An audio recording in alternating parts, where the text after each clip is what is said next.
بسم اللہ الرحمن الرحیم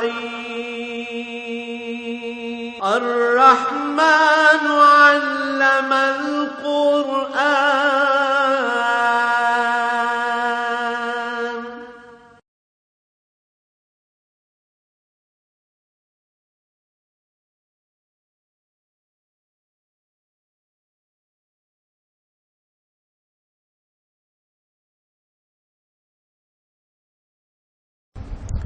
الحمد للہ رب العالمین والصلاة والسلام علی حبیبہ محمد وآلہ وصحبہ اجمعین۔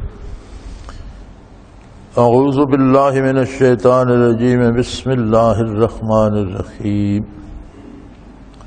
التائبون العابدون الحامدون السائحون الراکعون الساجدون الآمرون بالمعروف والناہون عن المنکر والحافظون لحدود اللہ وبشر المؤمنین۔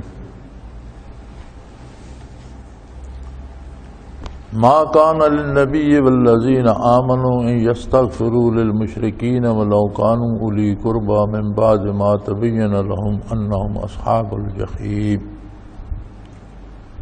وما كان استغفار ابراهيم لأبيه الا عن موعظة وعدها اياه فلما تبين له انه عدو لله تبرأ منه ان ابراهيم لأواه حليم۔ وما كان الله ليضل قوما بعد إذ هداهم حتى يبين لهم ما يتقون ان الله بكل شيء عليم۔ اللهم سبحانك لا علم لنا الا ما علمتنا انك انت العليم الحكيم۔ مولایا صلی وسلم دائما ابدا علی حبیبک خیر الخلق کلہم۔ اللہ کریم نے اس آیہ کریمہ میں اپنے بندوں کی تعریف فرمائی ہے۔ یہ تو ساری مخلوق اللہ ہی کے بندے ہیں۔ وہ جو کسی شاعر نے بہت اچھا کہا ہے کہ مالک سب کا ایک ہے، مالک کا کوئی ایک، مالک سب کا ایک ہے، مالک کا کوئی ایک، لاکھوں میں تو کوئی نہیں ہے، اربوں میں جا دیکھ۔ مالک پیدا کرنے والا، روزی دینے والا، زندگی دینے والا، ساری نعمتیں عطا فرمانے والا تو وہی ایک ہے، لیکن بندے بہت کم ہیں جو اس کے بندے بنتے ہیں۔ فرمایا وَقَلِيلٌ مِّنْ عِبَادِيَ الشُّكُورُ، میرے شکر گزار بندے بہت کم ہوتے ہیں۔ یہاں آپ یہ بھی کہہ سکتے ہیں کہ مسلمان کی تعریف کی گئی ہے۔ بنیادی طور پر تو اللہ کا بندہ ہونے کا فخر اسے نصیب ہے جسے اسلام نصیب ہے، اور اسلام آج کا دین نہیں ہے، اسلام دین حق ہے۔ حضرت آدم علیہ نبینا علیہ الصلوۃ والسلام سے لے کر حضور آقا نامدار صلی اللہ علیہ وآلہ وسلم تک جتنے نبی تشریف لائے سب نے توحید باری کا اعلان فرمایا، سب کا پہلا کلمہ لا الہ الا اللہ تھا، اور اس کے بعد اپنی رسالت کا اعلان تھا، اور جو احکام اللہ کی طرف آئے سے انہیں موصول ہوئے ان کی اطاعت کا حکم تھا۔ تو وہ سارا ہی اسلام تھا۔ آج بھی اسلام یہی ہے، اللہ کی توحید کا اقرار، حضور کی رسالت کا اقرار اور احکام شریعت کا اتباع۔ تو اللہ کا بندہ ہونے کا شرف مسلمان کو حاصل ہے، لیکن زبانی کہہ دینا کہ میں مسلمان ہوں، اس میں اور مسلمان ہونے میں بڑا فرق ہے۔ اسلام تسلیم سے ہے، سلامہ اس کا مادہ ہے۔ مسلمان وہ ہے جو اللہ کے رسول کے ہر حکم کا اتباع کرے، اطاعت کرے، تسلیم کرے، عملی زندگی میں تسلیم کرے۔ اب جہاں جہاں سے احکام الہی یا اتباع رسالت کو وہ چھوڑتا ہے تو اسے یہ احساس ہونا چاہیے کہ وہاں سے وہ اسلام کو چھوڑ رہا ہے۔ تو آخر دن پر جب وہ سونے کو جاتا ہے تو کاش کبھی کوئی یہ سوچے کہ فجر بیدار ہونے سے لے کر رات سونے تک میں نے کتنا اسلام اپنایا اور کتنا مجھ سے چھوٹ گیا۔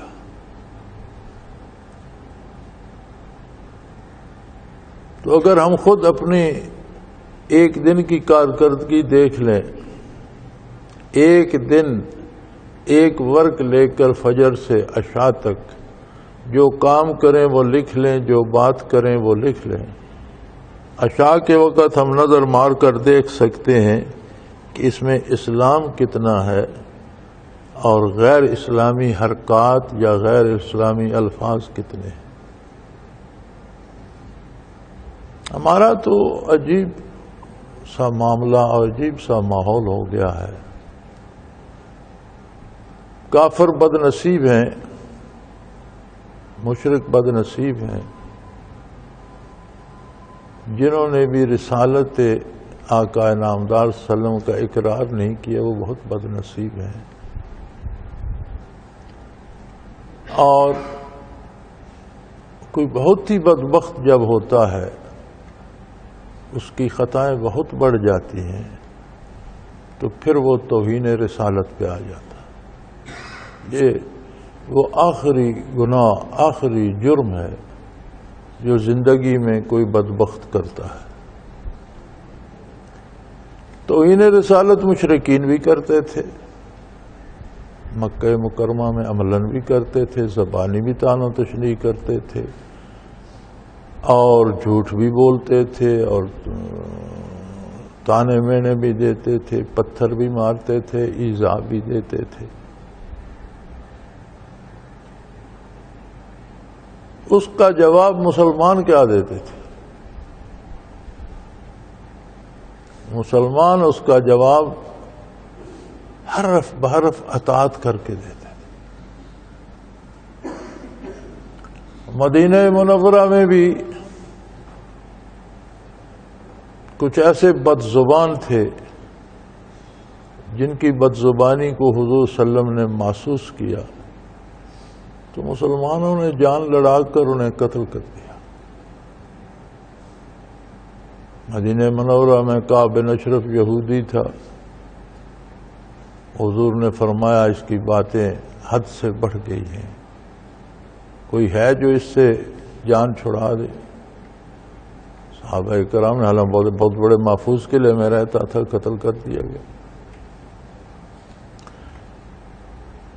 یہ جرم ایسا ہے، فتح مکہ کے موقع پر تمام اہل مکہ کو عام معافی دے دی گئی، لیکن چند لوگ، گنتی کے کچھ لوگ تھے جو حضور کے خلاف شعر کہتے، زبانی ایذا دینے کی کوشش کرتے، بہتان تراشی کرتے۔ حضور صلی اللہ علیہ وسلم نے فرمایا یہ لوگ اگر حرم میں بیت اللہ کے پردوں سے بھی لپٹے ہوئے ہوں تو انہیں قتل کر دیا جائے، اور وہ قتل کیے گئے، حالانکہ سارے شہر کو عام معافی دے دی گئی۔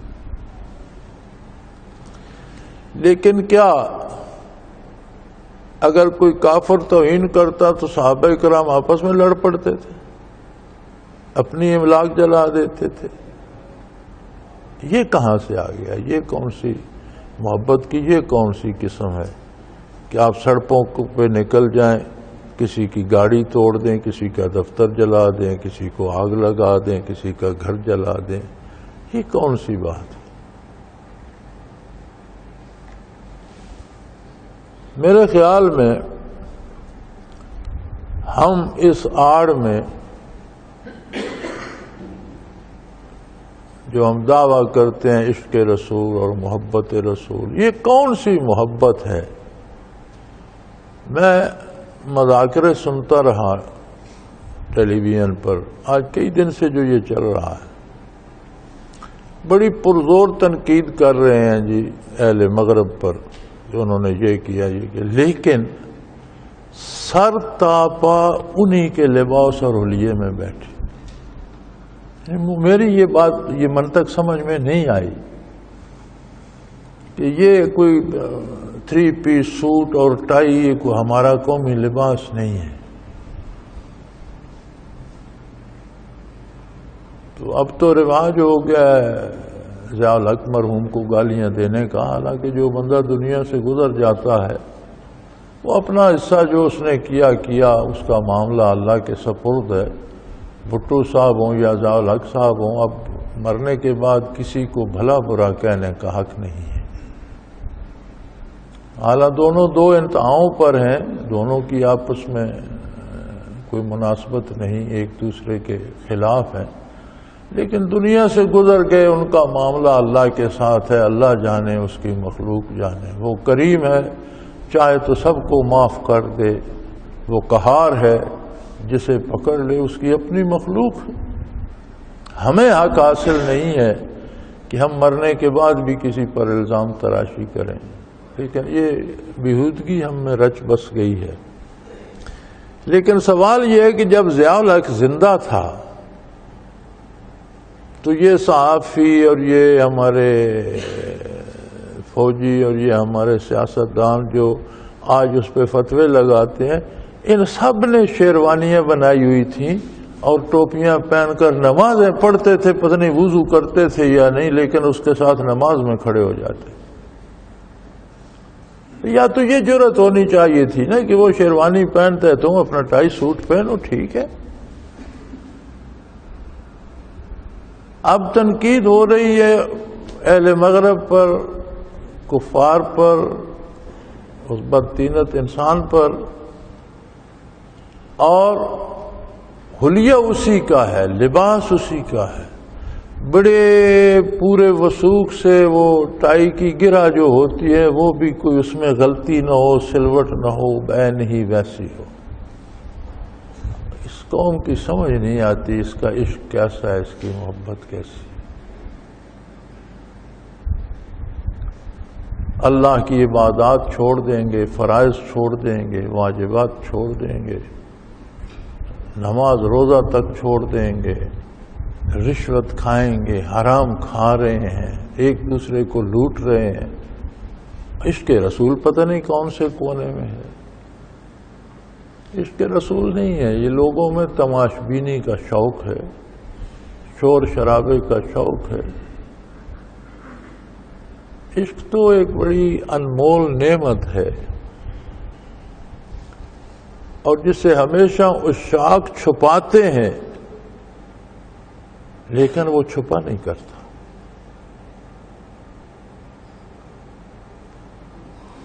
کوئی بھی عاشق جسے عشق ہو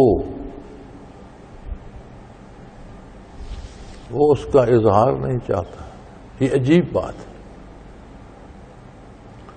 وہ خود کو جلاتا ہے، جی کو جلاتا ہے، بات زبان پر نہیں لاتا.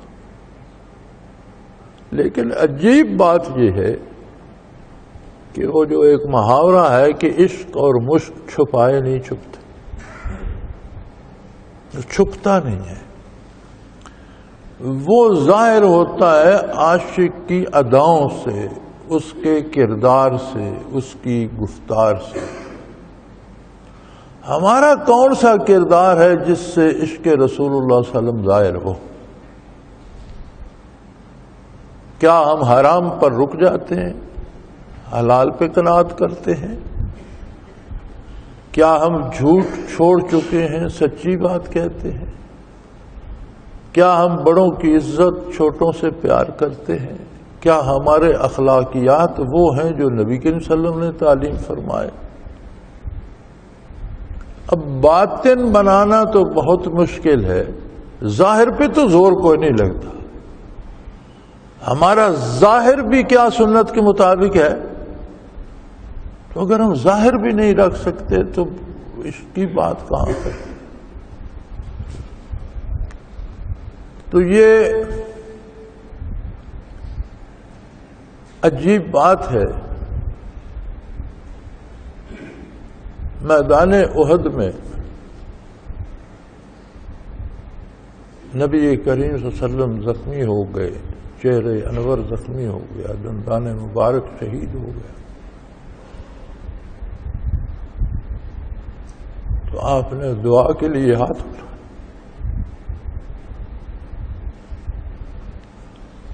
نبی کریم صلی اللہ علیہ وسلم یہ سمجھتے تھے کہ اللہ کے آخری رسول کا کسی نے دانت شہید کیا ہے اور رخ اقدس کو زخمی کیا ہے تو اس پر ابھی عذاب آئے گا۔ اس زخمی حالت میں حضور نے ہاتھ اٹھا دیے، اللہ مغفر قومی فانہم لا یعلمون، یا اللہ میری قوم سے درگزر فرما، یہ نہیں جانتے تیرے نبی کی عظمت کو،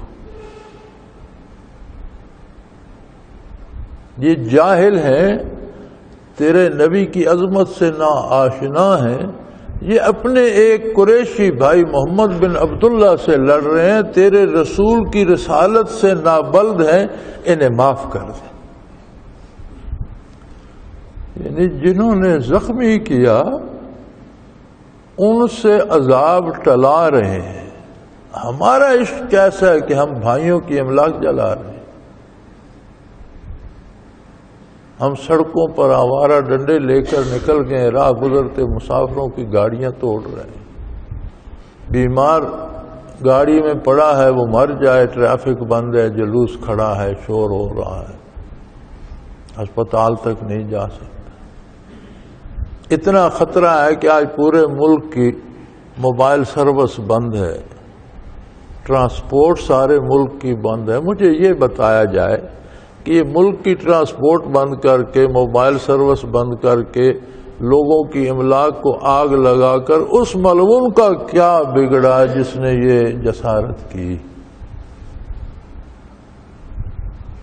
شاید اس نے یہ جسارت اس لیے کی ہو کہ مسلمانوں کو آپس میں دست و گریباں کیا جائے۔ تو اس طرح تو میرے خیال میں پھر لوگ اس کا مقصد پورا کر رہے ہیں۔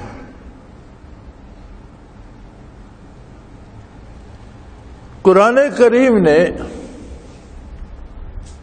چونکہ پیچھے اللہ کے بندوں کا ذکر آ رہا تھا، ان کی صفات اور اللہ کے انعامات شمار کیے جا رہے تھے، تو آگے اس کا ماحصل یا نچوڑ کہہ لیجئے، اللہ کریم نے ایک آیہ کریمہ میں ارشاد فرما دیا کہ میرے بندے کون ہوتے ہیں۔ سب سے پہلی صفت ان کی ہوتی ہے التائبون، توبہ کرتے رہتے۔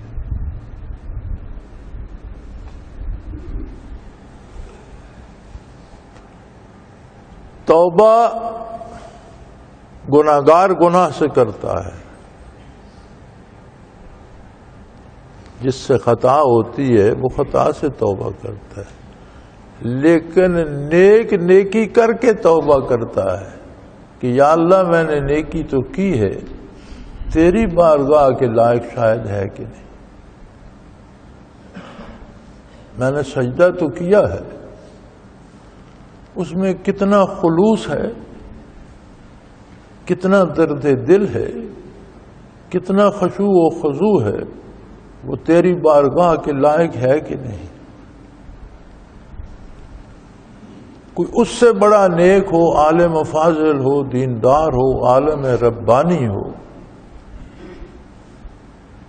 وہ نیکی کرے، سجدہ بھی کرے، پھر استغفار کرتا ہے کہ یا اللہ تو نے جتنی نعمتیں، جتنے علوم، جتنے درجات مجھے دیے ہیں، میرا سجدہ اس کے مطابق ہے کہ نہیں۔ توبہ صرف گنہگار نہیں کرتا، توبہ ہر فرد کرتا ہے، حتیٰ کہ نبی کریم صلی اللہ علیہ وسلم نے فرمایا استغفار پڑھا کرو، میں دن میں 100 بار استغفار کرتا ہوں، حدیث شریف کا مفہوم ہے۔ میری سمجھ میں نہیں آتا ہم کس طرح کے مسلمان ہیں، اور ہماری سوچیں کیا ہیں، اور ہمارا کردار کیا ہے۔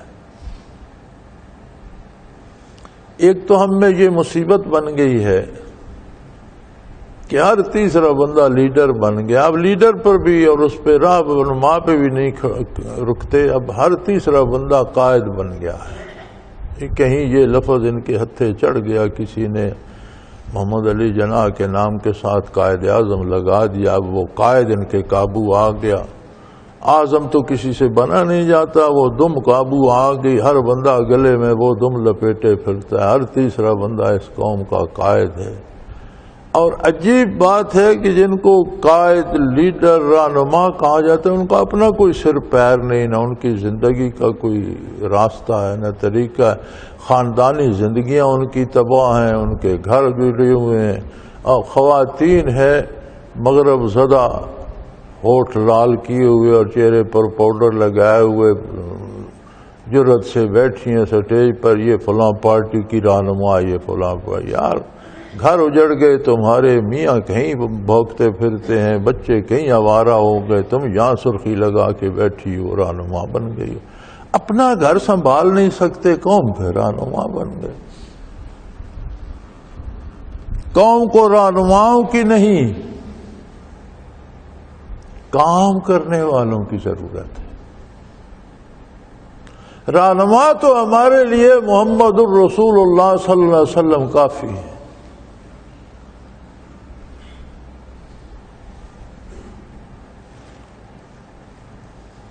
ہمارے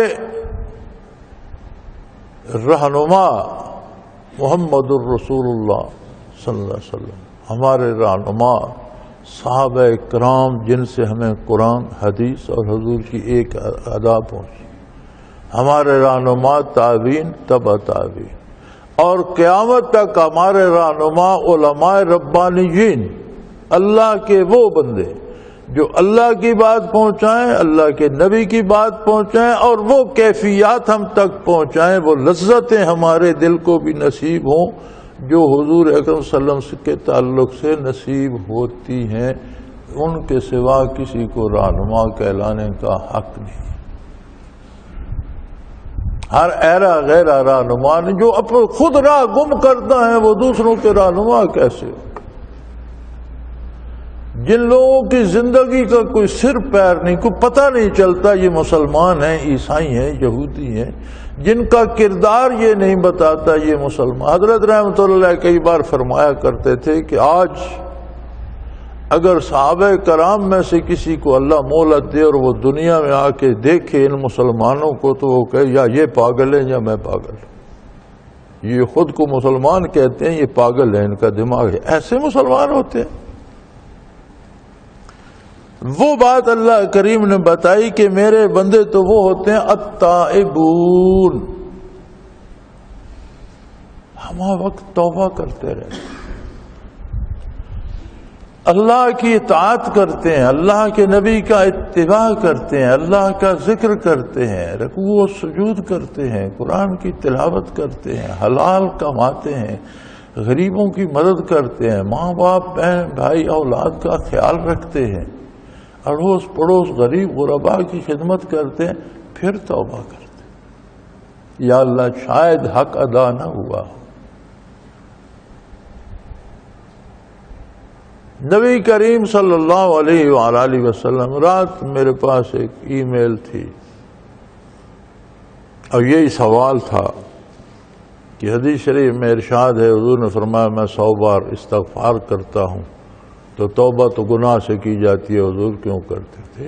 میری سمجھ میں نہیں آتا لوگ سوچتے کیسے ہیں، کیا سوچتے ہیں. میں نے اسے تو مختصر سا جواب دیا، مجھ سے اتنی لمبی انگریزی لکھی پڑھی بھی نہیں جاتی، اسے تو میں نے مختصر سا جواب دیا کہ بھی توبہ عبادات میں سے ہے اور عبادت انبیاء بھی کرتے ہیں. توبہ کرنا اللہ کی عبادت کا حصہ ہے. توبہ از قسم عبادات ہے، عبادت انبیاء بھی کرتے ہیں. نبی صلی اللہ علیہ وسلم رات کو نوافل ادا فرما رہے تھے.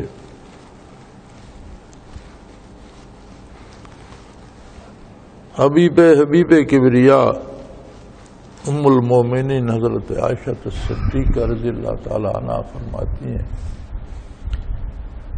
کہ کبھی کبھی حضور فرماتے ہیں ابو بکر کی بیٹی آج میں رات عبادت نہ کروں؟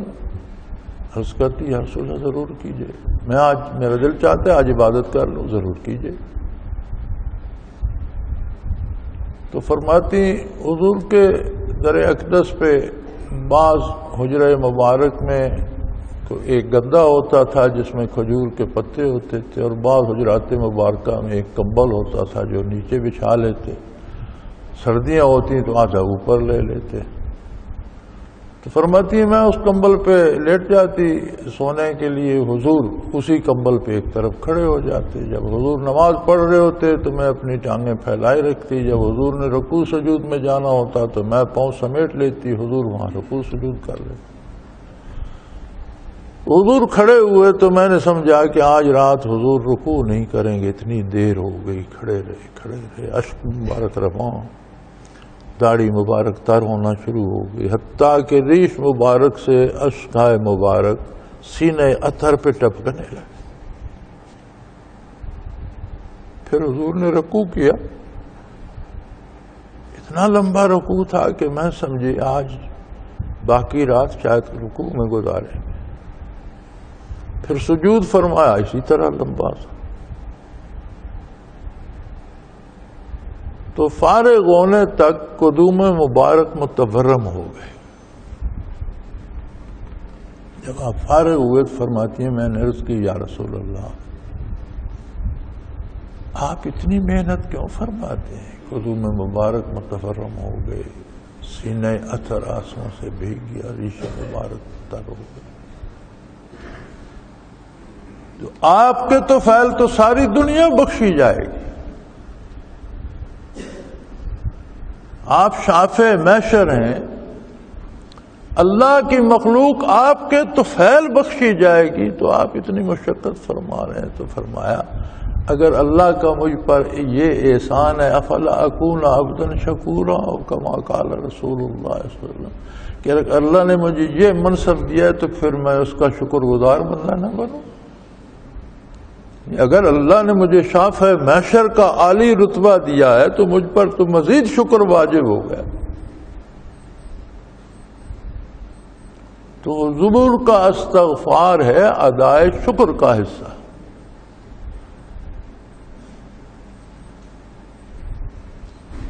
بعض علماء نے ایک تعویل کی ہے کہ چونکہ ہر آن حضور کے مقامات منازل بلند ہوتے رہتے تھے، ہر آن ہر لحظہ ہر گھڑی ترقی درجات ہوتی رہتی تھی، تو پہلے درجے کو دیکھ کر حضور استغفار کرتے تھے، لیکن یہ کوئی دلیل نہیں ہے۔ پہلا درجہ بھی اختیاری نہیں تھا کہ حضور نے اپنی پسند سے اختیار کیا، اور نہ دوسرا اختیاری تھا۔ پہلا مرتبہ بھی رب کریم کی طرف سے تھا، اور جو اس پر بڑھا دیا گیا وہ بھی رب کریم کی طرف سے۔ تو یہ دلیل اپنے اندر وزن نہیں، یا میری نظر میں وزن نہیں رکھتی۔ اصل بات یہ ہے کہ ادائے شکر کا ایک حصہ استغفار بھی ہے۔ یا اللہ تیری نعمتیں تو اتنی ہیں کہ جتنا بھی میں شکر ادا کرتا ہوں اس میں کمی رہ جائے گی، یہ حق ادا نہیں ہوگا۔ اس کمی کو استغفار پورا کرتا ہے کہ یا اللہ میں بندہ ہوں تب تو رب العالمین ہے، میں اتنا ہی کر سکتا ہوں جتنا بندہ کر سکتا ہے، تیری عطا اتنی ہے جتنی رب دے سکتا ہے، تو اس کا کوئی مقابلہ موازنہ نہیں۔ اب اگر یہ عالم محمد الرسول اللہ صلی اللہ علیہ وسلم کی ہستی کا ہے جو شافع محشر ہیں، تو کبھی ہم نے بھی اس رخ سے استغفار کیا ہے؟ کبھی ہم نے بھی کوشش کی ہے؟ فرمایا میرے بندوں کی سب سے پہلی نشانی یہ ہوتی ہے کہ وہ میری اطاعت کرتے ہیں، میرے نبی کا اتباع کرتے ہیں، حلال کھاتے ہیں، سچ بولتے ہیں، رات دن نیکی کرتے ہیں، پھر توبہ بھی کرتے ہیں۔ التائبون، ہمیشہ توبہ کرتے رہتے ہیں، استغفار کرتے رہتے ہیں۔ تو شاید یہ بات تقریر شام کو آ جائے گی پال ٹاک پہ، تو ساتھی کو بھی جواب مل جائے گا جس کی ای میل تھی، چونکہ سارے اب پال ٹاک پہ تو ہوتے ہیں۔ تو یہ بھی اللہ کا شکر ہے، چیزوں کے وجود میں کچھ نہیں ہوتا، ان کے استعمال میں ہوتا ہے۔ کمپیوٹر توڑنے یا ٹی وی توڑنے سے کچھ نہیں ہوتا، یہی کمپیوٹر سکرینیں ہم ذکر کے لیے استعمال کرتے ہیں۔ بات استعمال کی ہوتی ہے، ایک فوجی یا ایک مجاہد کے ہاتھ میں کلاشنکوف نیکی کے لیے ہوتی ہے، اور چور کے ہاتھ میں چوری، اور ڈاکو کے ہاتھ میں ڈاکے کے لیے ہوتی ہے۔ تو کلاشنکوف توڑنے کا فائدہ نہیں ہے، بات اس کے استعمال پہ ہے۔ اسی طرح ٹی وی کمپیوٹر توڑنے کا فائدہ نہیں ہے، بات اس کے استعمال پہ۔ آپ سارا دن انگریزی فلمیں نہ لگائیں، سارا دن اس پہ تعلیم دیں، بچوں کو، بڑوں کو تعلیم دیں، تجوید قرآن سکھائیں، شرعی مسائل روزمرہ کے بتائیں، اچھی طرح استعمال کریں۔ تو الحمدللہ ہمارے ہاں کمپیوٹر کا یہ فائدہ ہے کہ جو میں اب بیان کر رہا ہوں رات یہ پوری دنیا پہ پھیل جائے گا، جہاں جہاں جو لوگ سننا چاہیں گے وہ سن لیں گے۔ تو پہلی بات یہ رکھی کہ میرے بندے توبہ کر، التائبون، توبہ کرتے ہیں۔ یا اللہ گناہ کرتے ہوں گے، پھر توبہ کیا فرمایا؟ نہیں، العابدون، گناہ کرنے والے نہیں ہوتے، عبادت کرنے والے ہوتے۔ عبادت کا مفہوم ہے اطاعت۔ آپ کمانے سے لے کر خرچ کرنے تک، دوستی سے دشمنی تک، جو کام اللہ کی اطاعت میں کرتے ہیں وہ عبادت ہے۔ نبی علیہ السلام نے فرمایا مومن اپنے بچوں کو جو کھانا کھلاتا ہے وہ بھی عبادت ہے، اس کا صدقہ شمار ہوتا ہے۔ اس کے یا رسول اللہ وہ تو اس پہ واجب ہے، اس کی ذمہ داری۔ فرمایا تو جو واجب ہے اس پر عمل کرنا ہی تو عبادت ہے۔ عبادت بھی تو یہی ہے کہ جو حکم دیا گیا ہے اس پر عمل کرے۔ تو فرمایا میرے بندے میری ہر حکم پر عمل کرنے کی بھرپور کوشش کرتے ہیں، سچ بولتے ہیں، حلال کھاتے ہیں، نیکی کرتے ہیں۔ العابدون، عبادت کرنے والے ہوتے ہیں لیکن ساتھ توبہ کرتے رہتے ہیں۔ الحامدون، میری حمد بیان کرتے ہیں، میری تسبیحات بیان کرتے ہیں، میری بڑائی بیان کرتے ہیں، میرا ذکر کرتے ہیں۔ الصائحون، روزے رکھتے ہیں، میری رضا کے لیے روزے رکھتے ہیں۔ رمضان فرض ہے، وہ بغیر رمضان کے بھی رکھتے ہیں، کبھی نفلی روزے رکھتے ہیں۔ جو لوگ نفل رکھتے ہیں وہ فرض کو کب چھوڑیں گے؟ الراکعون، رکوع کرتے ہیں میری بارگاہ، نمازیں چھوڑتے نہیں، رمضان چھوڑتے نہیں، روزے رکھتے ہیں، رکوع کرتے ہیں۔ الساجدون، سر بسجود ہوتے ہیں میری بارگاہ میں، اور یہیں پر بس نہیں کر دیتے۔ الآمرون بالمعروف والناہون عن المنکر، بھلائی کی تبلیغ کرتے ہیں، بھلائی کا حکم دیتے ہیں، بھلائی کو عام کرتے ہیں اور برائی کو روکتے ہیں۔ والحافظون لحدود اللہ، اور اللہ کی حدود کی حفاظت کرتے ہیں، احکام الہی کی حفاظت کرتے ہیں، صرف عمل نہیں کرتے، معاشرے میں ایسا ماحول بنا دیتے ہیں کہ حدود الہی پر عمل کیا جائے۔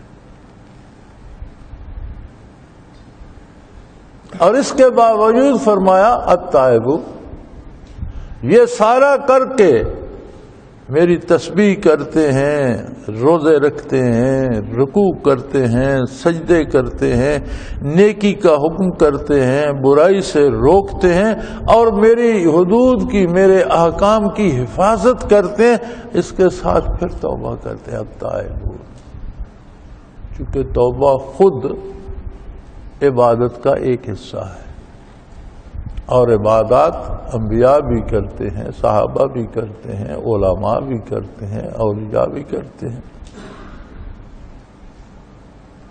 فرمایا وَبَشِّرِ الْمُؤْمِنِينَ، اے میرے حبیب ایمان والوں کو خوشخبری دے گا۔ اب یہاں کسی کا نام نہیں ہے، کوئی فہرست نہیں ہے، شرائط دی گئی ہیں، حلیہ دیا گیا ہے۔ جو اپنے آپ کو ان شرائط میں فٹ کر لے، اپنے آپ کو ان شرائط میں پورا کر لے، ان کے مطابق اپنی زندگی بنا لے، اسے اللہ کی طرف سے بشارت مل گئی۔ قیامت کے فیصلے تو ہوں گے، یہ فیصلہ تو آج ہو گیا۔ اب تو بندے کے اپنے ذمے ہے کہ اپنے آپ کو تلاش کرے کہ وہ کہاں ہے، کیا وہ اللہ سے توبہ کرتا ہے، کیا وہ اللہ کی عبادت کرتا ہے، اللہ کی تسبیح و تحمید کرتا ہے، کیا وہ روزے رکھتا ہے، کیا وہ رکوع کرتا ہے، کیا وہ سجدے ادا کرتا ہے، کیا برائی سے روکتا اور نیکی کا حکم کرتا ہے اور اللہ کے احکام کی حفاظت کرتا ہے، ان پر عمل کرتا ہے پوری طرح سے۔ اگر ایسا ہے تو پھر اسے بشارت مل گئی، اس کا فیصلہ تو یہی ہو گیا، اسے تو خوشخبری مل گئی کہ جنت اس کا حق ہے، اللہ نے اسے عطا کر دی، بخشش اسے نصیب ہو گئی، دوزخ سے وہ بچ گیا۔ لیکن میرے بھائی ہمیں دیکھنا یہ ہوگا کہ میں ذاتی طور پر ان شرائط کے مطابق ہوں یا جو گزر گئی وہ تو گزر گئی، گزرا ہوا وقت واپس نہیں لایا جا سکتا، لیکن جو لمحات ہمارے پاس زندگی کے باقی ہیں، اس کے رسول کا تقاضا یہ ہے۔ حکومت نے بھی بڑا تیر مارا، ملک کو ایک دن کی تعطیل دے دی۔ شاید ہم نہیں سمجھ سکتے کہ ایک دن کی چھٹی سے ملکی سطح پر کتنا نقصان ہوتا ہے، کھربوں کا نقصان ہوتا ہے۔ ایک دن اگر کاروبار روک دیے جائیں، بند کر دیے، تو میرا خیال ہے ہمارے لیے تو وہی کافی تھا جو پہلے اتوار کے ساتھ انہوں نے ہفتے کی بھی چھٹی کر دی۔ تو اب یہ مزید ان کے پاس یہی تیر تھا، بھئی چھٹی کرنے کی بجائے تم آل پارٹیز کانفرنس بلاؤ، تمام سیاستدانوں کو اکٹھا کرو، تمہارا تو سیاسی پلیٹ فارم ہے، دینی سیاسی جماعتوں کو بلاؤ، دنیاوی سیاسی جماعتوں کو بلاؤ، سب کے سامنے بات رکھو، سب ایک متفقہ قرارداد پاس کرو، اسے جا کر UN کے سیکرٹری جنرل کو دو کہ بھئی یہ کیا بات ہے، اس طرح کیوں کیا جاتا ہے۔ تمام انبیاء کی ایک بین الاقوامی ضابطہ بنایا جائے کہ کسی بھی نبی کی کوئی شخص بھی توہین نہیں کرے گا، کرے گا تو اسے یہ سزا ملے۔ امریکہ میں اگر کوئی اس طرح کی فلم امریکی کسی پرانے صدر کے خلاف بھی بنا دے، جو مر گئے گزر گئے، پرانے جارج واشنگٹن کے خلاف بنا دے، ابراہیم لنکن کے خلاف بنا دے، کیا اسے امریکہ ٹالریٹ کرے گا، چھوڑے گا؟ حالانکہ امریکی صدور تو کوئی اتنی دینی شخصیات تو نہیں تھے، نہ ان پر ایمان یا مسلمان تھے، نہ ان کا عدد لازم تھا۔ تو یار یہ عجیب بات ہے کہ کیوں ایک ملک کا شہری اس طرح کرے اور پھر ملک اسے نہ پوچھے۔ تو مسلمان ممالک 55-56 کی تعداد میں اپنے اپنے ملک میں اپنی اپنی قوم کو اکٹھا کر کے قرارداد پاس کریں، پھر سارے متفقہ اجلاس کر کے 56 ملک یار ایک طرف کھڑے ہو جائیں کہ یہ نہیں ہونے دیں گے، تو کون کر سکتا؟ لیکن یہ کون سا طریقہ ہے کہ امریکہ کا یا اس بکواس کرنے والے کا کیا بگڑا کہ آپ نے یہاں کسی کی گاڑی توڑ دی، کسی کا گھر جلا دیا، کسی کی دکان لوٹ لی؟ تو اللہ کے لیے حکومت کو بھی چاہیے کہ اس قوم کو بھی سمجھائے، اور حکومت کی چاہیے کہ پہلے خود سمجھے۔ یہ فضول یہ حرکات نہیں ہوتی، یہ حرکات جان بوجھ کر کی جاتی ہیں، لوگ جان بوجھ کر کرتے ہیں، اور وہ ٹمپریچر چیک کرتے رہتے ہیں کہ ان میں ابھی کتنی جان باقی ہے۔ وہ قصاب ذبح کرتا ہے نا جانور کو تو پھر الٹی چھری سے اس کے ٹخنے ٹھکورتا ہے، اگر وہ ٹانگ کھینچتا ہے تو تھوڑی دیر رک جاتا ہے کہ ابھی کھال نہیں اتارتا، پھر تھوڑی دیر بعد ٹھکورتا ہے، تو اگر وہ ٹانگ نہیں ہلاتا تو پھر وہ کھال اتارنے لگ جاتا ہے۔ تو یہ کفار مسلمانوں کے ٹخنے ٹھوک رہے ہیں کہ ذبح تو ہم نے انہیں کر دیا، لباس انہوں نے ہمارا پہن لیا، بیٹیاں انہوں نے ہماری طرح آوارہ کر دی، بچے انہوں نے ہماری طرح آوارہ کر دیے، فلمیں یہ سارا دن ہماری دیکھتے ہیں، سی ڈی یہ سارا دن ہماری سنتے ہیں، گانے یہ ہمارے گا۔ ذبح تو ہو چکے لیکن ابھی کوئی جان باقی ہے، کھال اتاریں یا نہیں، یہ وہ پھر وہ ٹخنے ٹھکورتے ہیں، آپ پھر پھڑکنے لگ جاتے ہیں، وہ کہتے ہیں نہیں ابھی تھوڑی دیر سے رہنے دو، پھر اگلے سال دیکھیں۔ تو آپ غیرت ایمانی کا تقاضا یہ ہے کہ آپ سراپا غلام محمد بن جائیے۔ آپ کو احتجاج کرنا ہے تو آپ حلیے سے لے کر دل تک اور ظاہر سے لے کر باطن تک محمد رسول اللہ کے غلام بن کر جواب دیجئے کہ لو بھائی تم نے یہ کیا تھا، ہم یہ کر۔ عملاً انہیں مسلمان نظر آئے۔ آپ اپنے ملک سے ظلم ختم کر دیں، رشوت ختم کر دیں، چور بازاری ختم کر دیں، لوٹ مار ختم کر دیں، حلال روزی کمائیں اور اپنے ساتھ دوسروں کو بھی پالیں اور اس سے آگے نکل جائیں۔ وہ جرات ہی نہ کر سکیں آپ کی طرف دیکھنے کی۔ اللہ کریم ہمیں ہدایت بھی دے، توفیق عمل بھی، اور ہمارے گزشتہ گناہوں کو معاف فرمائے، آئندہ جو خطائیں ہوں ان کے لیے بھی توبہ قبول فرمائے۔ وآخر دعوانا ان الحمدللہ رب العالمین۔ اللہ اللہ اللہ اللہ اللہ اللہ اللہ اللہ۔ حضرت امیر محمد اکرم آوان مد ذلہ العالی دارالعرفان منارہ ضلع چکوال میں سالہ سال سے قرآن و حدیث کے اوپر خطابات کر رہے ہیں اور سلسلہ نقشبندیہ اویسیہ کے مطابق لوگوں کو ذکر الہی کی تربیت دے رہے ہیں۔ وہ قرآن پاک کی تفسیر ترتیب وار بیان کر رہے ہیں۔ تفسیر قرآن کو وہ موجودہ ملکی اور بین الاقوامی حالات کے مطابق بیان کرتے ہیں۔ موٹر وے سے کلر کہار کے انٹرچینج سے نکلتے ہوئے کلر کہار کی جھیل سے ہوتے ہوئے میانی، بوچھال اور نورپور سے گزرتے ہوئے دارالعرفان منارہ پہنچ سکتے ہیں۔